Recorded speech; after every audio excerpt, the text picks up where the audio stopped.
long break, obviously, between games. What have the boys been working on in that time?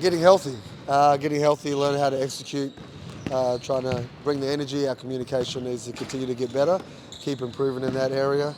Obviously making shots and being locked in on the defensive end of the floor, trying to give our opponents one shot, which I thought we've had great energy. We've had some really good scrimmages, and we did some team bonding. And what's that 13-day break look like? Has it been business as usual, training as usual? Well, we've had to do again a few different things. We've got to practice. This is a time for us to get better. Clearly, from the start of our season to now, it's evolving and keeps evolving. And adding DJ and adding Trey back into the group and trying to get on the same page, add a few more wrinkles to what we have to our package. This is the time to do it. We've been able to do that. I thought the energy's been solid, and we've been able to again do a few activities where the group is again bonding and coming together, which not a time to separate and have the Christmas cheers yet. Do you feel like you've turned the corner slightly with the win over the Phoenix? That was probably the best performance you've been on. Well, it was a great second half. I wouldn't say it was a great performance overall. And while it was a win, this is about every day. It's about building great habits and understanding how can you back up the next day. And when it's a break like this and you're not playing anything, how do you keep the energy and the excitement when everyone else is getting ready for school holidays and people are going to come out and see you play. And you've got to be ready to perform. And this is our job and our task, and trying to get everyone to, like I said, to get healthy, understand who they are as individuals, who we are as a team, and again, executing, giving our best efforts on the floor. Tough away trip on Thursday night to the Breakers. It was only, I think, about a month ago. You were there earlier, Yeah. and it was a pretty close game. What do you do a bit differently to get the win? Clearly, we're going to a different spot in New Zealand, playing in Christchurch, being at the airport 4 a.m., our time schedule. So there's a lot of things that, I would like to say unfair, but that's what life deals you is what they deal you. And right now, we've got to accept what's in front of us. And again, going against them, they've changed their lineup. They've had an injury in the last time that we played them and haven't been the same since. And they're trying to find a way to keep combating that. And we've got to have different lineups and different strategies of understanding from their zone defense to how we attack them to executing how they execute and how they're going to take advantage of what they've been playing with the last few weeks. So it'll be a challenge. It'll be a game that everyone will want to watch. But I'm excited about our road trip ahead. And how important is this next little period for you guys to start building that momentum into the season?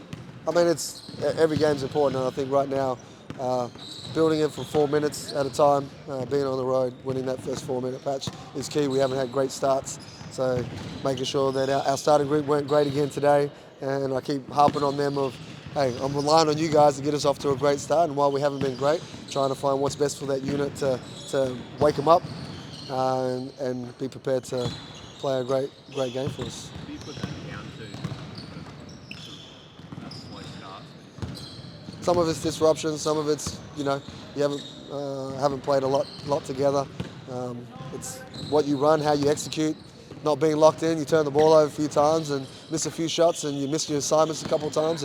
There's a whole lot of things that factor into that.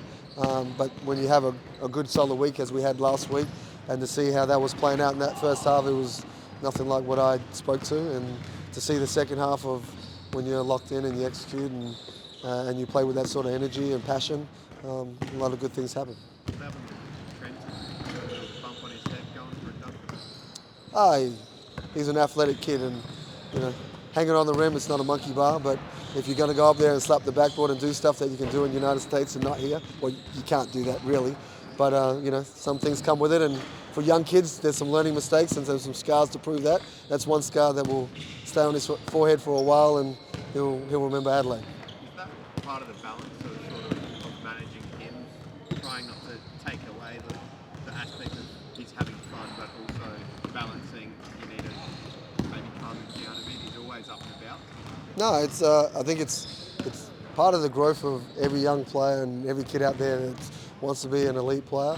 There's all different levels, and there's an execution and understanding of who you're playing with, how you play together. Not just we need to cater to you, and there's that balance of working out, what's great, what suits your game, and how we can complement that, and vice versa. And I think the energy is great. Love his energy every single day that he comes in.